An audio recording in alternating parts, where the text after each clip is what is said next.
اعوذ باللہ من الشیطان الرجیم بسم اللہ الرحمن الرحیم وبہ نستعین وهو خیر الناصر ومعین اما بعد فقد قال علی بن ابی طالب علیہ الصلاۃ والسلام العجز آفۃ۔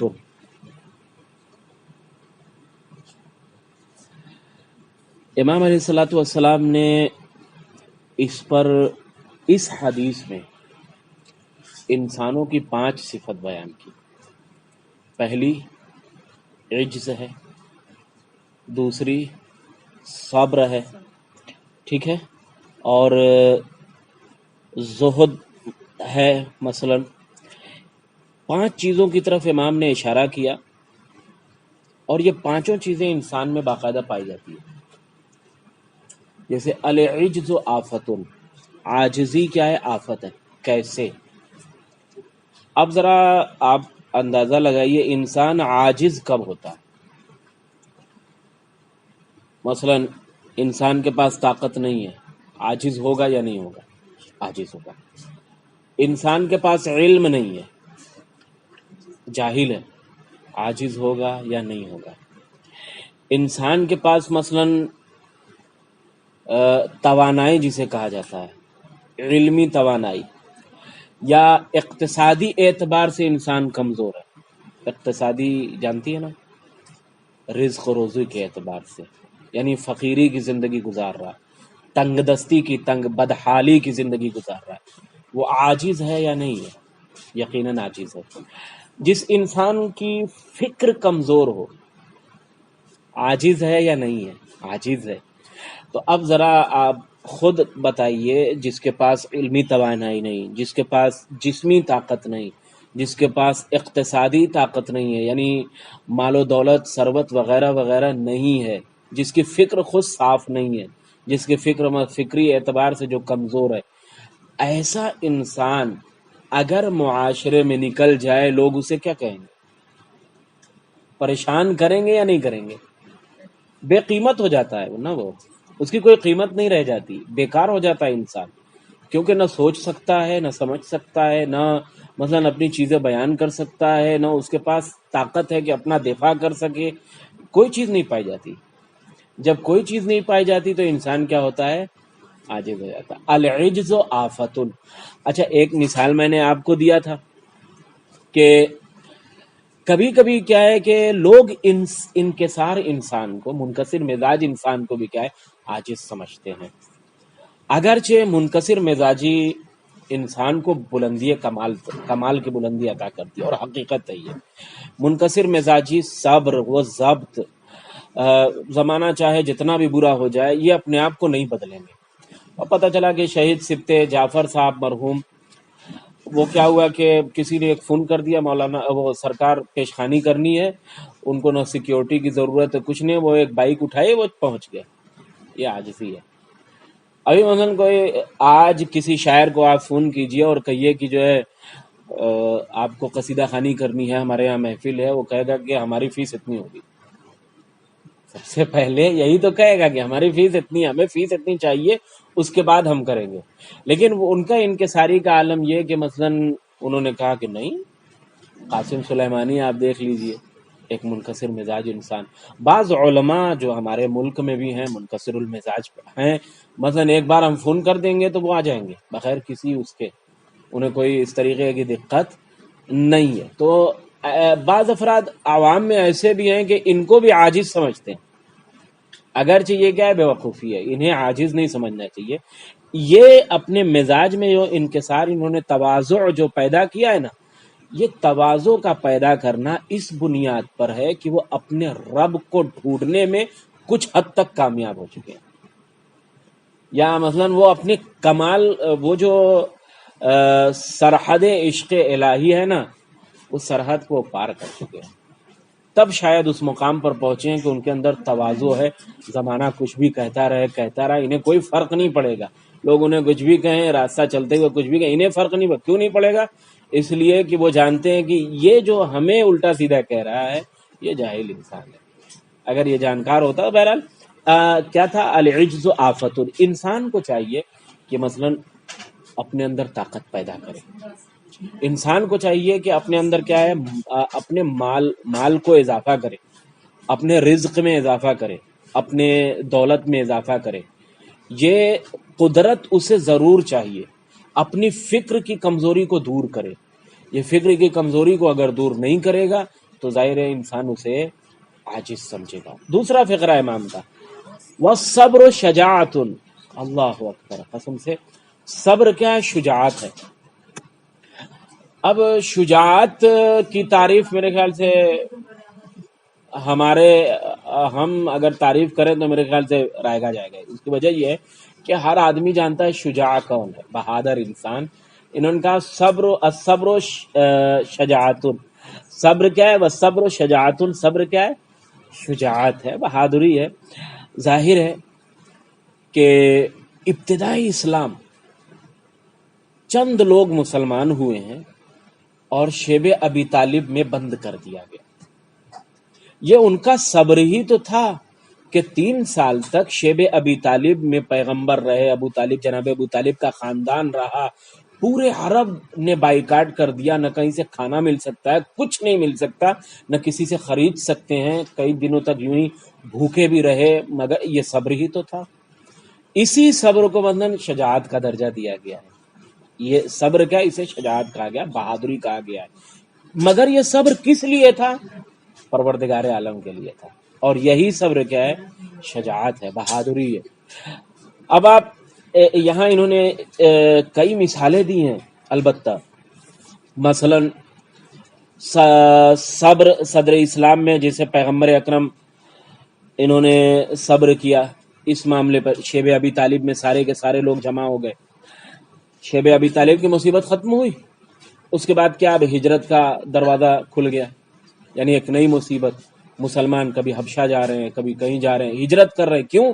اگر ہجرت نہیں کریں گے تو مکے والے مثلا انہیں مار دیں گے. آخرکار پیغمبر نے بھی کیا ہجرت کر لی، کہاں؟ مدینہ. مدینہ اب جب مدینہ میں آئے تو پھر ایک نئی مصیبت. اب کیا ہے؟ جنگوں کا سلسلہ شروع.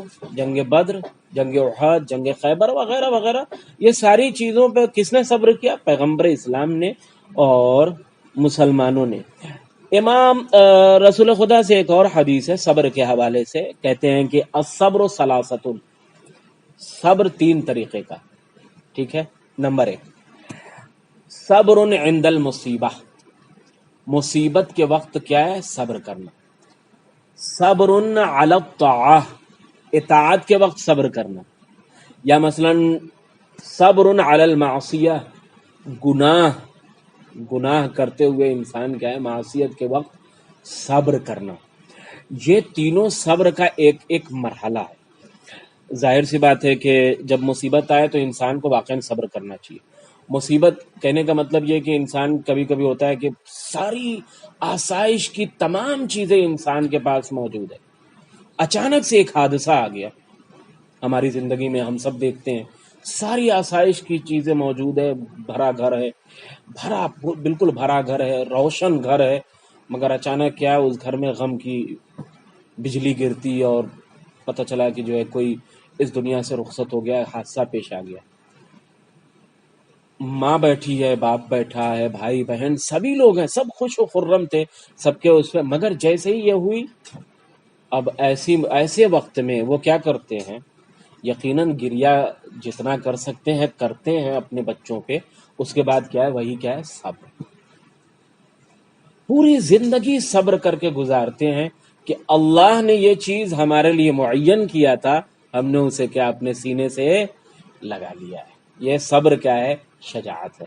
اسی صبر کو شجاعت کہا گیا ہے. انسانوں پہ زمانے آتے ہیں اس طریقے کے جہاں انسان کیا ہے؟ بے حال ہو جاتا ہے. ہماری اور آپ کی زندگی کیا ہے؟ مثلا اہل بیت علیہ الصلوۃ والسلام کی زندگیاں کتنے خطرناک موڑ پر تھی. مثلا رسول کا انتقال ہو گیا اور اس کے بعد جو ہے دروازے پر آگ و لکڑیاں لے کر آ گئے. مولا کائنات کے گلے میں مثلا رسی باندھ دی گئی، پھر بھی وہ صبر کا جو عالم تھا وہ کیا ہے؟ صبر جسے کہا جائے لبریز نہیں ہوا. ایسا نہیں ہوا کہ مولا نے صبر کا دامن چھوڑ دیا، ورنہ وہ صبر کرتے رہے. تو امام نے کہا وہ صبر و شجاعت. واقعاً صبر وہی انسان کر سکتا ہے جو شجاع اور بہادر ہوگا. بزدل انسان صبر نہیں کرتا. بزدل انسان انتقام لینے کی سوچتا ہے, مجھے فوراً انتقام چاہیے. بہادر انسان کیا ہے, وہ صبر کرتا ہے. اس کے بعد امام نے فرمایا وَالزُّہْدُ ثروۃ. ثروت کے معنی کیا ہے جانتی ہیں نا؟ دولت. زہد اس میں انہوں نے کیا لکھا سرکار نے؟ وَالزُّہْدُ ثروۃ. عاجزی زہد ثروت ہے اور پرہیزگاری کیا ہے؟ سپر ہے.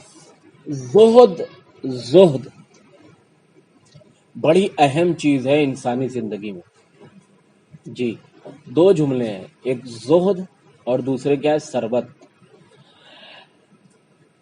ضروری نہیں ہے کہ کوئی دولت مند انسان زاہد ہو, لیکن زاہد انسان دولت مند ضرور ہوگا. آپ کہیں گے کیسے؟ ثروت مند انسان کا دل کیا ہے؟ میں ایک مثال آپ کو دوں, بڑی اچھی مثال میرے ذہن میں آئی. کشتی دریا پہ تیرتی ہے نا, کشتی دریا پہ تیر رہی ہے. اگر اس کشتی میں پانی آ جائے, کشتی کا کیا ہوگا؟ ڈوب جائے گی نا, ہلاک ہو جائے گی. ہلاک ہوگی نا, حقیقت ہے, ہلاک ہو جائے گی. اسی طریقے سے دولت کا جیب میں ہونا ضروری ہے, اگر دل میں آ جائے تو انسان ہلاک ہو جائے گا. اگر مثال واضح ہو رہی ہو تو پانی کی جگہ کہاں ہے؟ دریا میں, سمندر میں. اگر وہی پانی مثلاً کشتی میں آ گیا, کشتی ڈوب جائے گی. دولت کی جگہ کہاں ہے؟ پاکٹ ہماری. اگر یہی دولت کیا ہمارے دل میں آ گئی, انسان کا دماغ خراب ہو جاتا ہے. حقیقت ہے یہ, انسان کا دماغ خراب ہو جاتا ہے. یعنی اب اس کے بعد خواہشات اس کی بڑھتی جاتی ہے کہ یہ نہیں, مطلب جیسے ہی انسان کی جیب میں دولت آئی اس نے اس پر تالا لگا دیا, اسی کو کہتے ہیں زاہد. ہاں, لکھتے ہیں کہ زاہد انسان تو وہ ثروت مند انسان, دولت مند انسان دولت کیوں جمع کرتا ہے؟ تاکہ دنیا سے بے نیاز ہو جائے, کسی سے مانگنا نہ پڑے. کوئی بھی چیز جو اسے لینا وہ خود کیا ہے حاصل کر لے گا. مگر زاہد انسان کیا ہے, وہ اتنا بے اعتنا ہو جاتا ہے, یعنی وہ دنیا کی طرف اب اس کی نگاہ ہی نہیں ہوتی, دنیا سے کہیں دور ہو جاتا ہے. آواز آتی ہے قد غری غیری, جا کسی اور کو دھوکہ دینا, مجھے دھوکہ مت دے. کیوں؟ اس لیے کہ علی نے دنیا کو 3 مرتبہ طلاق دے رکھا ہے. جا کسی اور کو, تیرا کام علی کو دھوکہ دینا نہیں ہے, تیرا کام انہیں دھوکہ دینا ہے جو دنیا کے نام پہ مرتے ہوں. علی دنیا کے نام پہ مرنے والی ذات نہیں ہے. قد غری غیری, جا کسی اور کو دھوکہ دینا. علی قد طلقت کے ثلاثہ, علی نے 3 مرتبہ کیا ہے دنیا کو طلاق دے رکھا ہے. یہ زہد یعنی دنیا کی طرف دل نہ لگا کر فقط اور فقط اپنی فکر کو کنٹرول میں رکھنا اور اللہ کی طرف لے کر جانا زہد کہلاتا ہے. لیکن دولت مند کیا ہے, کس کی طرف اس کی فکر ہوتی ہے؟ دنیا کی طرف. اسی لیے میں نے کہا کہ زاہد دولت مند ہوتا ہے, مگر دولت مند زاہد ممکن ہے نہ بھی ہو. اس کے بار بار فکر لگی ہوگی نا کہ کہیں ایسا نہ کہ کوئی چرا لے میرا مال, میرے پیسے, وہ بار بار ادھر فکر رہے گا. لیکن زاہد انسان وہ بار بار اپنی نوٹیں تھوڑی گنے گا. زاہد انسان تو بس کما لیا, کھا لیا, اللہ تیرا شکر ہے جو بھی تو نے عطا کیا تھا. اب وہ بار بار گن کے رکھے گا, کہیں چور نہ چرا لے, کہیں یہ نہ. زہد تو کوئی نہیں چرائے گا, کسی کا زہد کوئی چرا سکتا ہے؟ نہیں چرا. مال و دولت تو چرا سکتا ہے. اس لیے امام نے کہا, کتنی اچھی تعبیر امام نے کہی کہ انسان اپنے آپ کو زاہد بنا لے, کیونکہ یہ زہد ایسی دولت ہے کہ کوئی اسے چرا نہیں سکتا. مولا کائنات کے لیے رسول خدا صلی اللہ علیہ وسلم نے کہا یا علی ان اللہ قد زینک بزینت، اے علی اللہ نے آپ کو زینت سے آراستہ کیا ہے. کیسی زینت سے؟ لم یزین العباد بزینہ، ایسی زینت سے آراستہ کیا ہے جسے کسی بندے کو آراستہ نہیں کیا ہے. احب الی اللہ منہا، پھر کہا زینک بالزہد فی الدنیا. ہاں، پروردگار عالم نے آپ کو زہد جیسی صفت سے آراستہ کیا ہے. اب ظاہر ہے کہ جو علی نے کہہ دیا قد طلقتک ثلاثا، میں نے تجھے 3 بار کیا کہتے ہیں طلاق دے رکھا ہے، قد غری غیری کسی اور کو دھوکہ دے، تو یہ زہد جیسی صفت ہے جو علی کو یہ مقام و منزلت کیا ہے عطا کر رہی ہے. اب اس کے بعد کا مسئلہ کیا؟ والورع جنہ، ورع کے معنی تقوی کے بھی ہیں.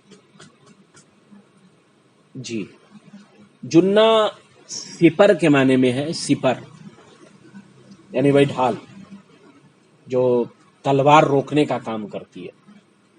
اس وقت ڈھال نہیں ہوتی، اس وقت آپ سمجھ لیجئے بلٹ پروف جاکٹ، تاکہ کوئی گولی مارے تو وہ جاکٹ میں جا کے رک جائے، وہ سینے کے اندر نہ جانے پائے. پہلے ڈھال ہوتی تھی باقاعدہ، اور اس کے بعد وہ زرہ پہنتے تھے نا لوگ، تو وہ بھی تلوار کے گھاؤ سے بچنے کے لیے ہاں پہنتے تھے. آج کیا ہے؟ علیکم السلام، بلٹ پروف جاکٹ ہے. آج بلٹ پروف جاکٹ ہے. امام نے کہا کہ والورع جنہ، خدا ترسی. ورع کے معنی کیا ہے؟ انسان اپنے باطن کو سنبھالتا ہے. مثلا ایک ایسی حالت میں آ جاتا ہے جب اس کا باطن کیا ہے بہترین مرحلے تک پہنچ جائے، آئینہ شفاف ہو جاتا ہے. ٹھیک ہے، یعنی اب کیا ہے کہ اگر خدا نہ خواستہ کہیں کوئی گناہ سرزد ہونے والا ہوتا ہے تو جو اس کے اندر ورع جیسی صفت پائی جاتی ہے وہ اسے روک دیتی ہے، وہ گناہ کرنے نہیں دیتی. اتنا بہرحال. اور اسی لیے امام کی حدیث میں ہم پڑھتے ہیں رسول نے فرمایا لکل شیء اسن و اس الایمان الورع، ہر شے کے لیے اساس ہے، اور ایمان کی اساس، ایمان کی بنا، ایمان کی بنیاد کا نام کیا ہے؟ ورع، دینداری، تقوی، پرہیزگاری وغیرہ وغیرہ وغیرہ. مولا کائنات نے بھی کہا علیک بالورع فإنہ عون الدین، تمہارے اوپر ضروری ہے کہ تم پرہیزگار بنو. کیوں؟ اس لیے کہ یہ پرہیزگاری تمہیں دین میں مددگار ثابت ہوگی، تمہاری مدد کرے گی. اور آخری تھا وَنِعْمَ الْقَرِينُ الرِّضَا، کس کی خوشنودی؟ خدا کی. کون حاصل کرے گا اس قربت کو؟ کون انسان؟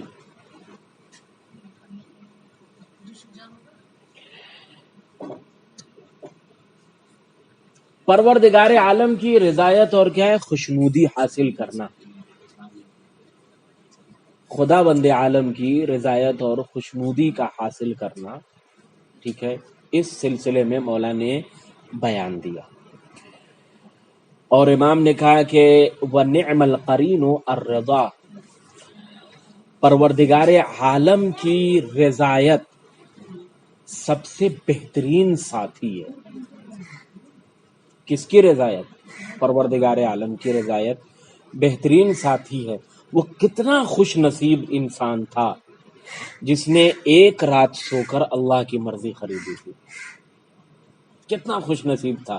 نعم القرین الرضا، بہترین ساتھی اللہ کی رضایت ہے، اللہ کی خوشنودی ہے. واقعاً کتنا بہترین تھا. آدمی ہوتا ہی ہے کہ ہر حادثے کے اس میں جب اب خود کو تسلیم کر لیتا ہے کہ مثلا جو کچھ بھی ہوا اللہ کو جو بھی مقصود تھا اللہ نے، یعنی رضا قضا و قدر الہی پر راضی رہنا، یہی کیا ہے؟ پروردگار کی خوشنودی کا سبب ہے. جناب موسیٰ کا ایک واقعہ، جناب موسیٰ بار بار کہتے تھے پروردگار کوئی ایسا بتا جس سے کوئی ایسا عمل بتا جس سے تو راضی ہو جائے، کوئی ایسا عمل بتا جس سے تو راضی ہو جائے۔ تو جناب ہمارے پروردگار عالم نے بہرحال فَأَوْحَى اللَّهُ إِلَيْهِ أَنَّ رِضَايَ فِي رِضَاكَ بِقَضَائِي، اللہ نے ان کی طرف وحی کی کہ میری رضا اس بات میں ہے کہ تم قضا و قدر الہی پر راضی ہو جاؤ۔ یعنی ہم نے تمہیں نعمت دی، خدایا تیرا شکر، ہم نے تمہیں ید بیضا دیا، اللہ تیرا شکر، ہم نے تمہیں دریا کا سفر کرایا، اللہ تیرا شکر۔ اگر تمہاری امت خراب ہو گئی، اگر جو ہے تمہارے اوپر کوئی حادثہ آ گیا، کوئی حادثہ آ گیا ہے کوئی، تو اب کیا ہے، صبر و شکیبائی سے کام لے، صبر و تحمل کرے، اس پر راضی ہو جانا ہی کیا ہے، اللہ کی رضایت کو لے لیتا ہے۔ مولائے کائنات رسول کے بستر پر سو رہے ہیں، یوں ہی تھوڑی سو رہے ہیں، ظاہر ہے مولا کو بھی پتا ہے آج جو بھی سوئے گا وہ ننگی تلواروں کے سائے میں سوئے گا، مگر پھر بھی علی سو رہے ہیں، کیوں؟ اس لیے اس میں اللہ راضی ہے۔ تو اللہ کی رضا کیا ہے، یوں ہی حاصل ہوتی ہے کہ اس کی رضا پر ہم راضی ہو جائیں، اس کی قضا پر ہم راضی ہو جائیں تو اللہ کیا ہے، راضی ہو جاتا ہے۔